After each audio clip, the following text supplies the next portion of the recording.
Hari ini kakek kepo kembali lagi ke bengkel paman berkacamata. Bukan membawa gorengan tetapi membawa 2 buah piston rusak berharap paman bisa memperbaikinya.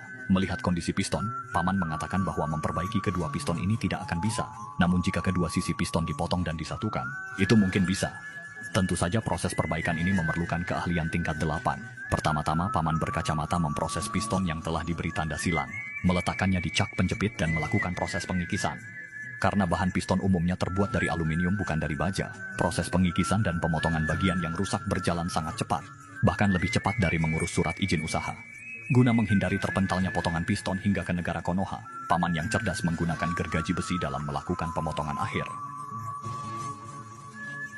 Agar dapat menghubungkan dengan bagian lain di proses selanjutnya, maka perlu melakukan pengikisan kembali, menghilangkan bagian dudukan batang pen yang telah terpotong setengah, hingga bagian tersebut rata dengan bagian dinding dalam piston.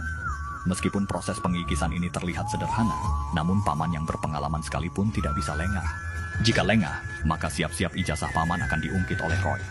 Setelah paman melakukan pengukuran diameter lingkaran menggunakan sigmat, piston itu pun memenuhi syarat penyambungan. Agar sambungan lebih kuat dari patung penyu, maka paman mengambil spidol dan melakukan pewarnaan manja.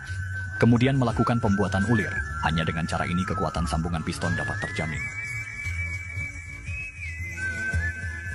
Sekarang piston pertama telah selesai pemrosesan, berikutnya tentu saja memproses piston kedua, meletakkannya di cak dan melakukan proses pembubutan pada bagian kepala piston. Setelah paman melakukan pengikisan selama 5 menit, bagian kepala piston yang mengalami kerusakan itu pun telah dihilangkan. Agar dapat menghubungkan kedua piston tersebut, proses pembuatan ulir kedua tidak bisa dielakkan. Kemudian mengoleskan cairan lem perekat limited edition yang bisa bertahan hingga 500 derajat dan menggabungkan kedua komponen piston. Agar sambungan tidak terlepas, paman perlu mengencangkan piston tersebut dengan bantuan kunci pipa. Terakhir mengoles piston tersebut dengan amplas. Setelah melalui operasi panjang perbaikan piston pun selesai. Lalu paman memanggil kakek kepo untuk nego jasa perbaikan. Awalnya kakek kepo mengasih 50.000. Paman menolak. Ditambah 75.000 paman kembali menolak. Agar kakek kepo tidak melakukan perbaikan lagi, biaya perbaikan menjadi 150.000.